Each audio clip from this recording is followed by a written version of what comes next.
Greetings YouTube and Happy New Year is what I would have said a month ago. But unfortunately this video has managed to magically hit every production hurdle it could have and I'm only halfway through.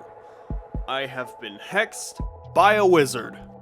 Regardless, here I am, ready to fill your brain with a vast wealth of near useless information. But before we get into that, I'd encourage you to go like and subscribe before leaving a comment listing your demands for the next video. Also, I'd like to address the 3D model in the room. During the creation of this video, I ran into a number of issues in recording and my original plans fell through, so no, I'm not a real boy. But at least I've got servo joints and pronouns. Moving on to the stuff this video is actually supposed to be about, today we'll be discussing the World of Darkness tabletop RPG. A sprawling multimedia franchise known for such hits as Vampire the Masquerade, and that's as close to mainstream as it's ever gotten.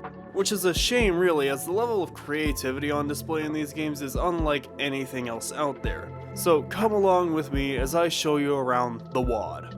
Starting with the general setting of WOD, the World of Darkness is much like our own world. There are towns and cities and monuments just the same as there ever were, but unlike our world, there are also the things lurking in between the cracks in the facade. In our world, these things aren't so deep. An unlit alley is just a construction oversight. That weird statue of a dude you've never heard of is only a local figure. The board of directors at the oil company aren't monsters, but just greedy. In the World of Darkness, however, we can peel away the public-facing mask to reveal the monster lurking beneath. The statue that was built 100 years ago depicts the vampire prince who stalks the streets to this very day. The alley, when properly drenched in shadow, becomes a portal to a world of nightmares and dreams. And the board of directors are just as human as the rest of us, but the same can't be said for the beings they're in league with. The World of Darkness is the one hiding just beneath the surface of ours. It's the world of the supernatural and the conspiratorial, and as a player, it's the world you reside in, whether it be as a regular person dealing with things far beyond your comprehension, or a being of the supernatural fighting to secure your place in this world. In this video, I'll be going over the 6 main game lines of WOD, as well as touching on some of the other important things to note, such as Chronicles of Darkness and the old game lines. And as one last thing before we get into the meat of this video that you should know is that it's your World of Darkness. If you don't like certain parts of the lore, or don't want to deal with how certain game lines might interact, nothing is forcing you to include them in your game. As a system, WOD is built with the freedom for the storyteller to pick and choose what is and isn't real as a feature. So if you want to cut out everything that isn't related to the exact game line you're playing, or add in stuff from different editions, you are completely free to do so. Remember, it's your World of Darkness, and you decide what resides in it. Now let's talk about how to kill them.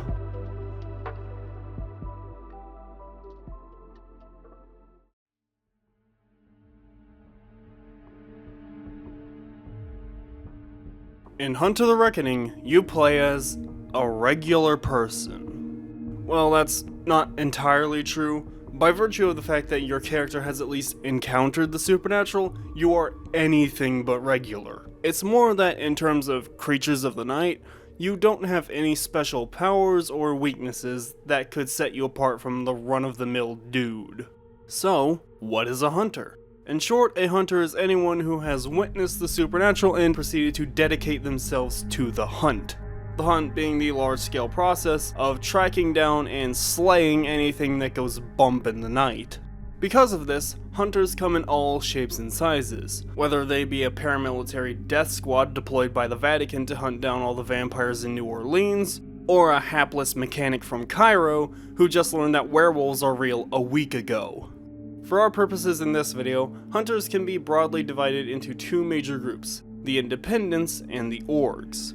Independent hunters are what we've been going over so far, and they're the ones you'll most likely be playing as in your Hunter Chronicle. The defining features of an independent hunter are their freedom to operate how they please and the sheer lack of resources at their disposal.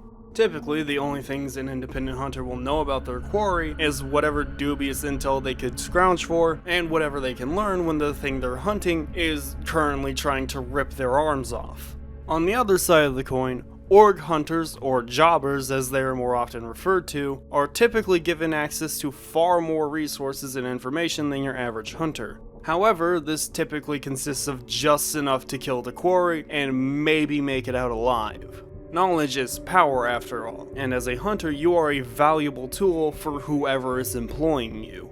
Those people who you take orders from have their own agendas that you, as an org hunter, are advancing whether you know it or not, and they know that if you know too much, you can become a bigger problem than what you're hunting.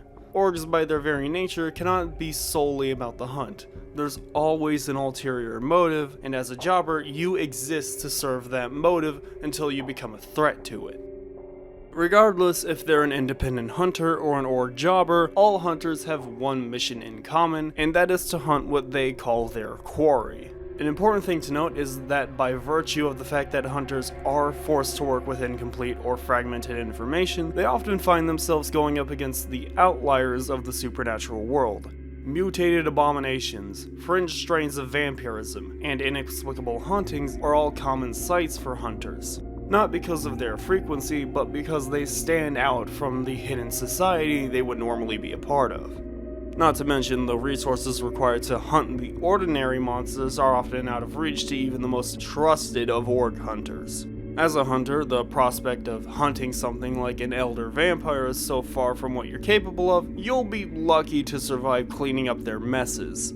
Finally, before we talk about vampires, let's set the groundwork for the game mechanics of WoD. Starting off with character creation, Hunter is the most straightforward of the game lines, as it has you playing as an ordinary human.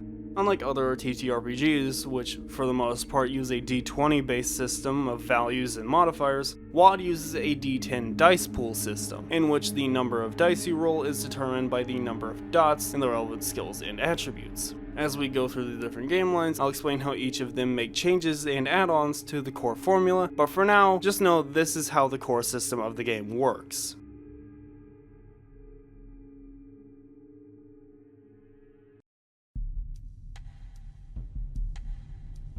In Vampire the Masquerade, you play as one of the Kindred, a literal blood-sucking monster clinging desperately onto whatever's left of your humanity. As a vampire, your life revolves around a set of all-encompassing rules that can result in your untimely demise should you break them. First and foremost are your standard vampire rules, like getting a wooden stake in the heart paralyzes you, the sun will burn you to ash, and most importantly, you must drink blood to survive. And beyond these, there are also the rules of vampire society, such as don't drink from other vampires, remain loyal to your clan and sect, and the one rule all vampires follow above all others, do not breach the Masquerade. What is the Masquerade? I hear you asking through this pre-recorded video. Well, I'm glad you asked. You see, in Vampire, all of Kindred society revolves around enforcing and maintaining the Masquerade, which in layman's terms is the process of convincing humanity that vampires don't exist. In practice, this means that doing vampire stuff such as drinking blood must be done in secret or in a way that doesn't draw suspicion. And like many things in vampire society, this is easier for some than others. For example, your average Ventru is going to be spending most of their nights in lavish ballrooms and social clubs, drinking from only the finest girls before sequestering themselves away in a velvet-lined coffin before the sun can rise. On the other hand, the Nosferatu that's about to plant a knife in their spine is so disgustingly hideous that if any human were to see them, it would be considered an instant masquerade breach, and most of their days are spent cataloging their findings in the sewers beneath everyone's feet. As you might have noticed from my barely cohesive rambling, Kindred society is strictly divided along numerous different lines and split up into a myriad of groups. Going over the three major sects of the Masquerade, we have the Camarilla, the Anarchs, and the Sabbat, with almost all vampires being affiliated with at least one sect. The most powerful of these sects, the Camarilla, rules over the vast majority of vampires and is primarily tasked with maintaining the Masquerade. That's not to say they're all that friendly though, as most of the sect is rife with betrayal and schemes that are sometimes centuries in the making. Anarchs, on the other hand, define themselves in opposition to the Camarilla by seeking freedom and maintaining a handful of free states where they're in control, although in practice they fall into many of the same old pits as the Camarilla, especially when it comes to betrayal. Finally, we have the Sabbat, or more aptly, vampire supremacists. Unlike the other two sects who work to maintain the Masquerade, the Sabbat actively seeks to tear it down so they can take their rightful place at the top of the food chain and rule over the world. As you might expect, these vampires are exceptionally brutal in their operations and only vaguely follow along with the Masquerade until it becomes a hindrance to their goals. Of course, beyond these sects are also the 13 clans of Vampire Society, which I won't be going too in-depth on in this video. In short, the clans are different types of vampires, and which clan your character is a part of is largely determined by the vampire who sired them. They aren't quite the same as character classes in other RPGs, but they do determine your starting abilities and how other characters in the setting perceive you. On that note, let's get into character creation. Starting with the main mechanics setting vampires apart from humans, your blood potency determines how strong your vampiric abilities are. Hunger determines how well fed you are, and humanity is how close you are to devolving into an inhuman monster. Moving over to the disciplines, these determine what sorts of abilities you have that exceed the standards of normal vampires, whether they be anything from super strength to invisibility. Last but not least, we have your clan Bane, which is a certain affliction related to your clan, which can range from preferring a certain type of blood to developing the complexion of a British person. But before we get too far into that, we have a different kind of inhuman monster to talk about.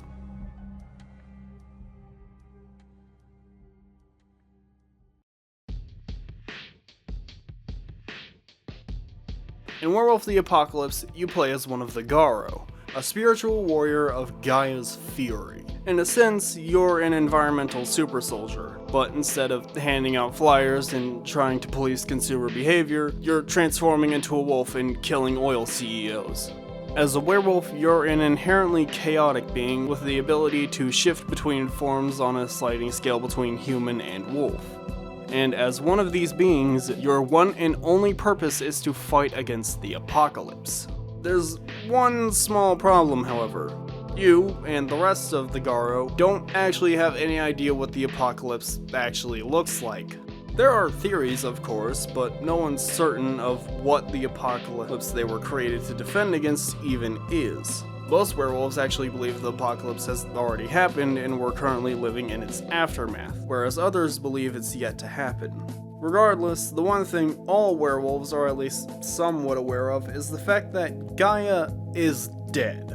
And the whole Gaia being dead thing is also why most Garu think the apocalypse has already happened. As for most of them, that would be pretty apocalyptic. Regardless, the war rages on and Luna keeps making more Garu, so aimless as they are, the werewolves fight on against the forces of destruction.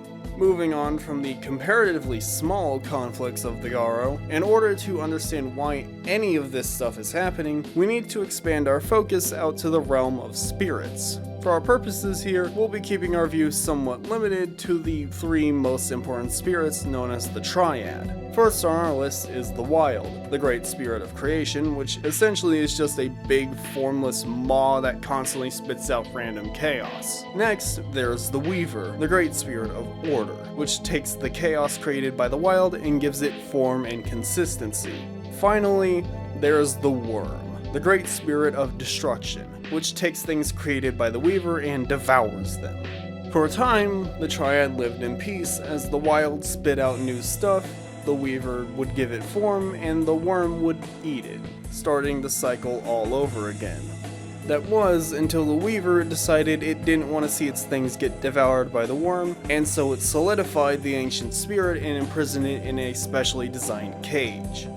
Now, as you might expect, trying to starve the one thing that has the sole purpose of eating stuff is an objectively terrible plan. So as the worm sat imprisoned, it grew hungry and twisted. Until one day, it began to push against the bars of its cage and something began to leak out.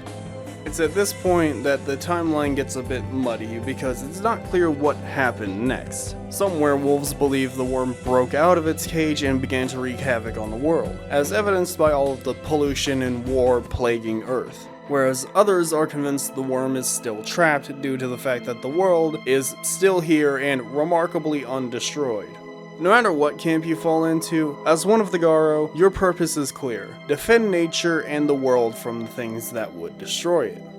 As a result of this, werewolf society isn't nearly as complicated as it is for the other creatures of the night. The vast majority are at the very least united enough in their purpose to put their differences aside in times of crisis. Not to mention that most Garo are too concerned with the imminent destruction of logging equipment to organize themselves into larger organizations, so many stick to meeting at the local camp. Now for how all of this affects you, one thing I haven't quite touched on yet are the different tribes that make up werewolf society. Unlike vampires, whose clans are divided mostly by genetic bloodlines, werewolf packs mostly serve as political organizations which you align yourself with. Do keep in mind, however, that when I say political organization in this context, it's with the understanding that most debates between the tribes can and will devolve into violent fistfights. The main takeaway on your end is that which tribe you're a part of not only determines which werewolves are going to back you up in a fight, but also which spirits grant you their favor. Taking a look at your character sheet, we'll first be visiting the section called Gifts and Rights, which in essence is the magic your Garo has access to. This is determined by a number of factors including your tribe, patron, and renown scores. Moving over to the Forms section, this tab explains the 5 forms your character is capable of shapeshifting into, and the advantages and drawbacks of each form. Next we have Rage, which determines how close you are to going into a frenzy. And finally we have Favors and Bans, which are the rules your patron has set out for you to follow. Break them too many times, and you can say goodbye to their gifts. And while we're on the topic of magical gifts, let's move on to talk about the real magic.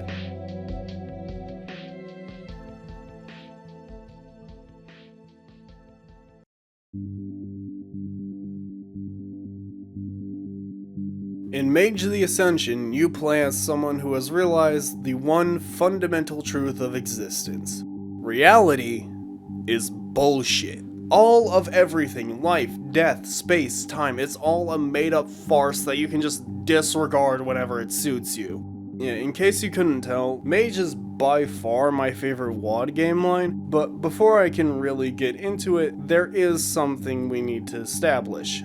First things first, up until this point we have been discussing World of Darkness 5th edition, which is the most current edition of the game, but unfortunately not all WoD games have been brought over into 5th edition yet, which means that from this point on, we'll be talking about Mage, Wraith, and Changeling all through the lens of WoD 20th Anniversary Edition. This won't be too drastic of a change, and if you're a storyteller looking to make a crossover between the editions, all WoD games are designed to be cross-compatible with a little effort.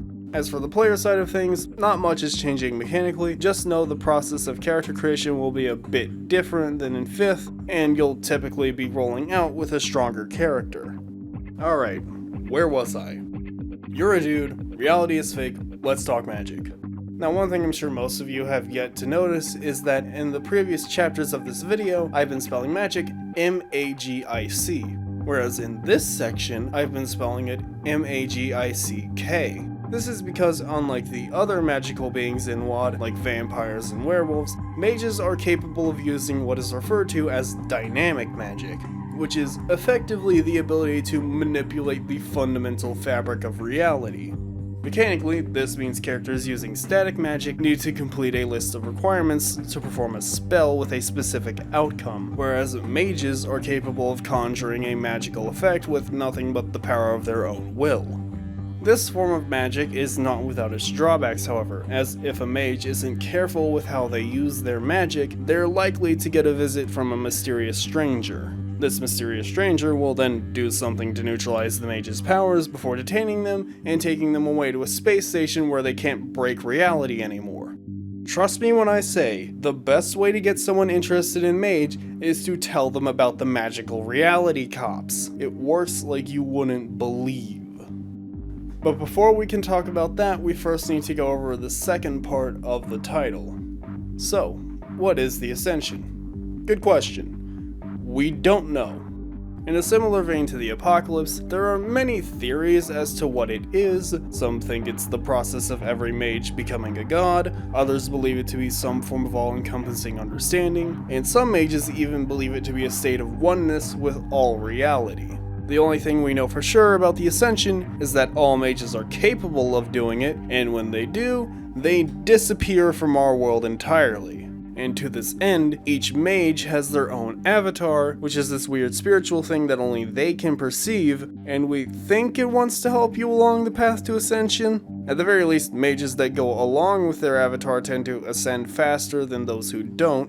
Now, if this was all there is to it, then most mages would only be a mushroom trip away from ditching the physical plane entirely. Not to mention, if you've gone outside recently, you'll probably have noticed a severe lack of people manifesting familiars and casting fireballs. This is because of something called the consensus, and it's the main thing keeping mages in check. Long story short, in Mage, reality works using mob rule, so the more people believe in something, the more real it becomes. This means that because people don't believe you can shoot fire from your fingertips, it's going to be much harder to do it if you're not being sneaky about it. As a mage, you're engaged in a constant battle against consensus, and if you clap at reality enough times, reality will eventually clap back. This phenomenon is called paradox, and it's a major pain in the ass for mages of all stripes. Beyond giving a way for the New World Order to track you down, paradox limits how much magic you can perform before needing to take a break and cleanse yourself of it, provided your end goal isn't being ripped asunder by the sheer impossibility of your existence. Also, yes, the New World Order does exist, and we'll talk about them in just a little bit. But for now, let's take a look at the nominal good guys of the setting. The Council of Nine Mystic Traditions is an organization made up of the most influential mages in the world, created to push back against the influence of the Technocratic Union. As a player, these guys are the faction you'll primarily associate yourself with in most chronicles, although you're perfectly capable of playing as a member of any faction. In the lore, the Council is a conglomerate of 9 smaller groups who have come together to combine their strength, and historically, it's been known to have members enter and leave over time. Now, I won't be going too in-depth with each of the traditions in this video, that will be saved for a later video. So with that in mind, they are as follows. The Akashiana, which are Kung Fu mages, the Celestial Chorus, who believe in God, the Sahajiya, otherwise known as the Cult of Ecstasy, the Kavadi, who can communicate with spirits, the Chakravanti, known for practicing death magic, the Order of Hermes, which are your classical wizards, the Society of Ether, who make pseudoscience into real science, the Verbena, who are druids that have given up on modern society, and finally the Mercurial Elite, which are hacker mages. Moving on to the Technocratic Union, we have the other side of the Ascension War, and the current winners of said war.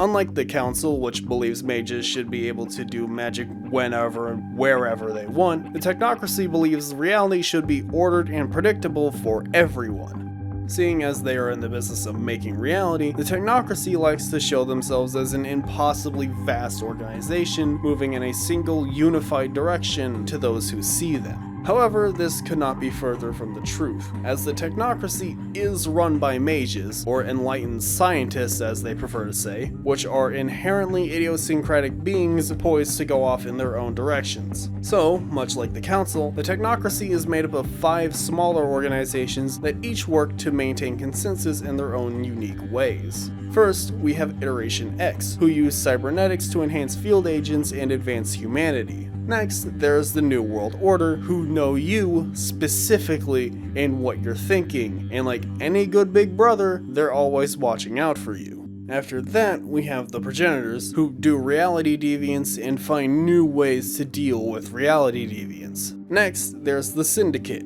which has money, because who needs magic or science when you have more cash than God? Last but not least, we have the Void Engineers, who are technocrats that go to space and fight Cthulhu. Finally, for our factions, we have the Disparate Alliance, which has way too many sub-factions for me to go over in this video. Long story short, These are mages who didn't side with the traditions or the technocracy, and instead formed their own loose alliance in order to pursue their own goals.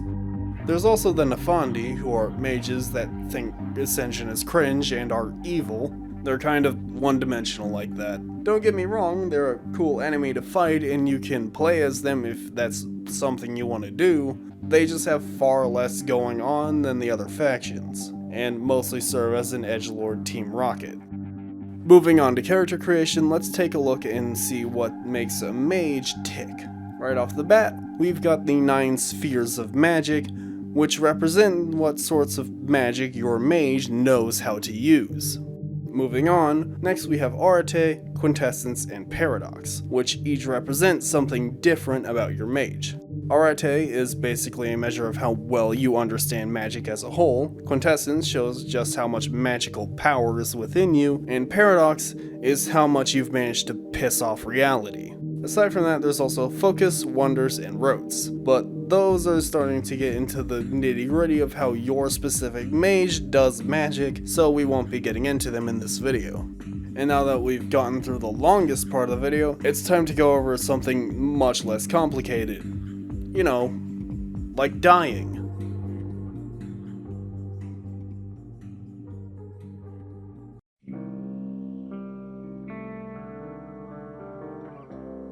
In Wraith the Oblivion, you play as a ghost with unfinished business, living in a place called the Shadowlands.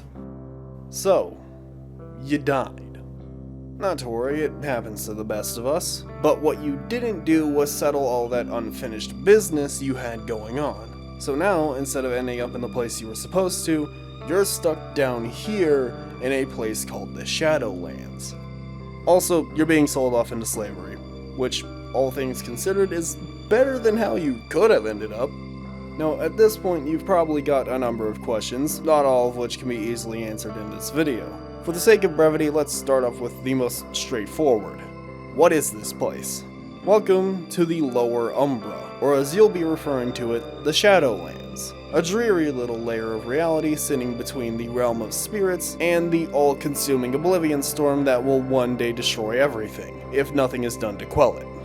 As far as your Wraith is concerned, the Tempest is a storm that is constantly raging under the ground, over your head, and in your walls. And if you ever fall into it, then congratulations, you found the second part of the title, and the one thing you want to avoid.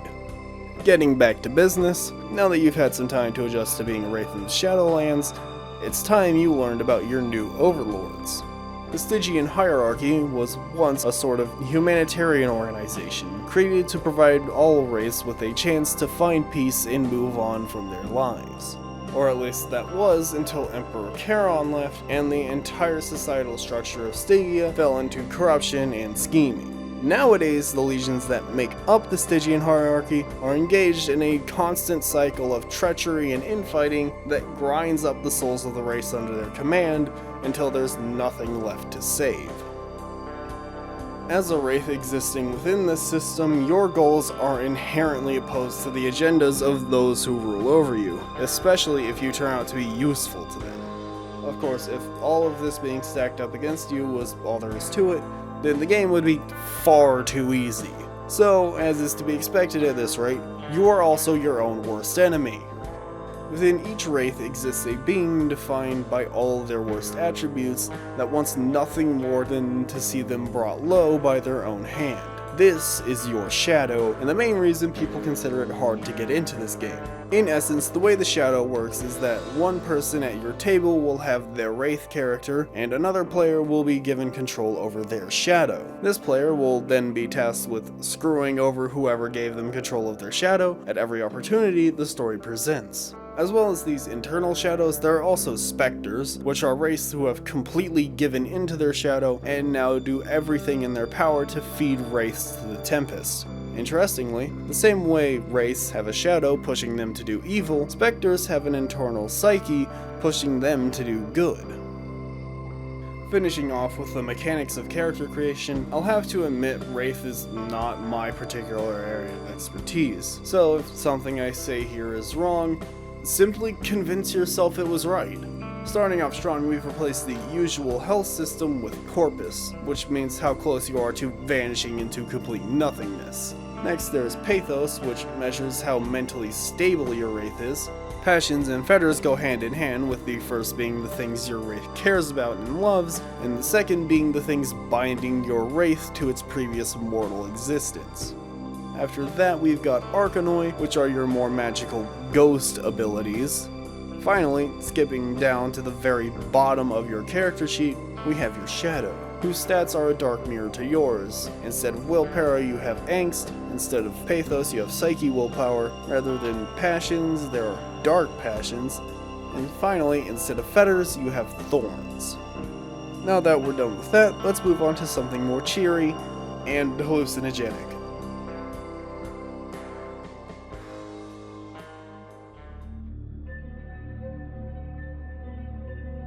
In Changeling the Dreaming, you play as one of the Fae, an immortal being of the dreaming reincarnated into a human body. An important thing to note about fairies before we go on is the fact that they are truly ancient being, with the average Fae being well over 10,000 years old. That's not to say you'll have to roleplay some ancient cosmic being who has personally witnessed the births of stars, as every time a changeling reincarnates into a new human body, they forget all of that stuff and have to start from scratch. This is more of a note for the GMs and storytellers to take, as it means that each of the player characters at your table are likely brimming with lore they don't even know about. On that note, why don't we take the time to go over where the Fae come from? Starting simple, let's take a look back at those other realms I mentioned earlier. First, there's the lower Umbra, or the realm of the dead. Above that, we have the middle Umbra, which is the realm of spirits, and sitting at the top, we have the upper Umbra, which is space.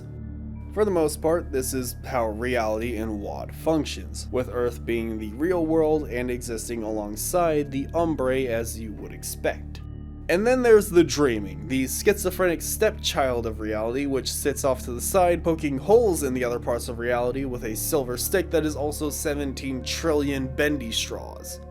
The dreaming is pretty much exactly what it says on the box. It's a nigh infinite realm created by the dreams of living beings that is also constantly growing over itself in impossible ways.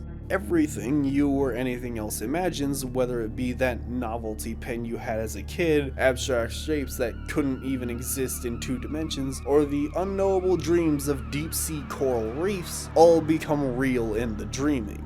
And at the center of it all is the everlasting city of Arcadia, a utopian empire where everyone wears a crown of pure starlight as they walk down streets of emerald, crisscrossing between rhinestone-encrusted buildings, hiding impossibly huge labyrinths within.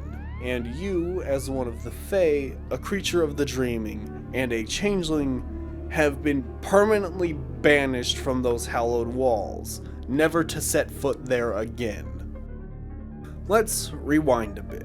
You see, in the dreaming, almost everything is made up of this stuff called glamour, which is a pure, tangible manifestation of imagination. In the dreaming, this glamour has any number of different uses. It's a construction material, it's a food source, it's a drug, and it is infused into everything in the dreaming. But just as there is glamour in the dreaming, there is banality in the real world. And just as glamour is the stuff of dreams, banality is the crushing realization that those dreams will not come true.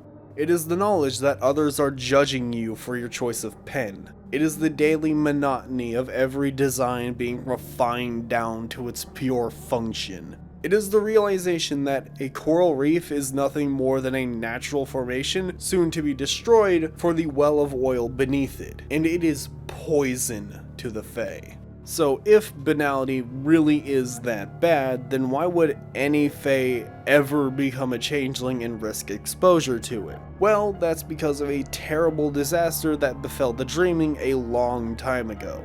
Now, it's not exactly clear what happened, and in typical WoD fashion, there are multiple different answers as to what forced most of the Fae to become changelings, Long story short, my favorite interpretation of the events is that one day the Fomorians, another group of Fae creatures created from nightmares rather than dreams, attempted to exterminate the Fae, forcing most of them to flee to the real world as Arcadia closed its gates. Afterwards, it would become clear that all those who undertook the Changeling Way would never be allowed back into Arcadia, as they had each been touched by banality and carried it with them into the dreaming.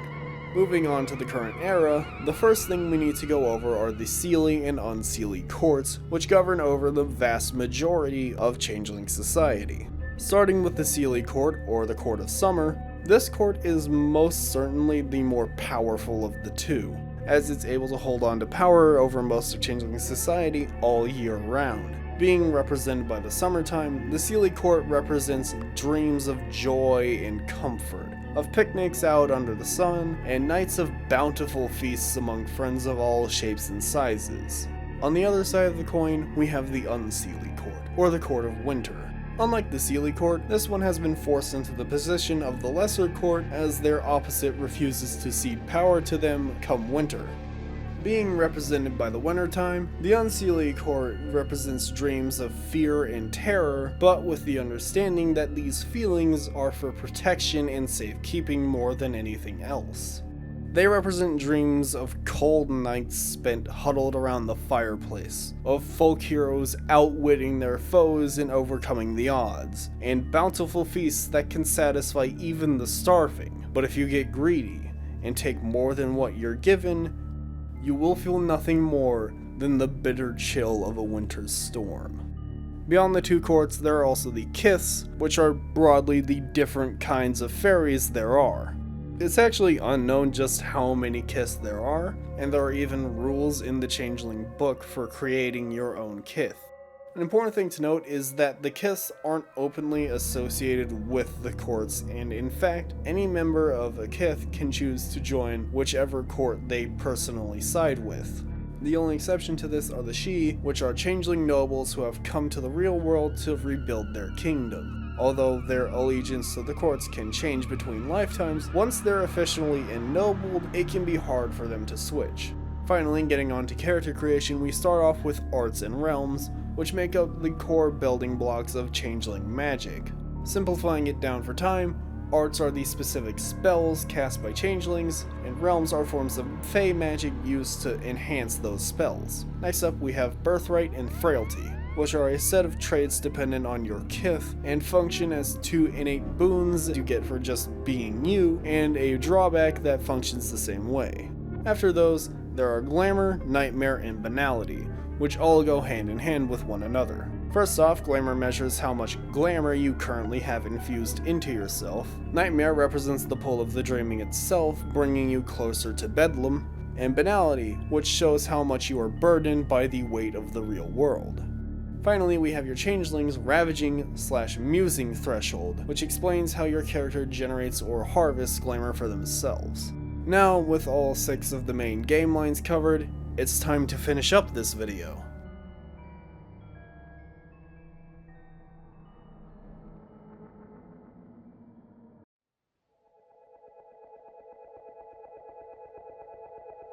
Before we finish off this video, I'd like to go over a few things I would have missed otherwise. First and foremost, not all World of Darkness game lines got a 20th anniversary remaster, meaning games like Demon the Fallen and Mummy the Resurrection have been left to fester in older editions. Maybe if there is sufficient demand in the future, I could expound on these game lines in their own videos, but for now, all they get is an honorable mention.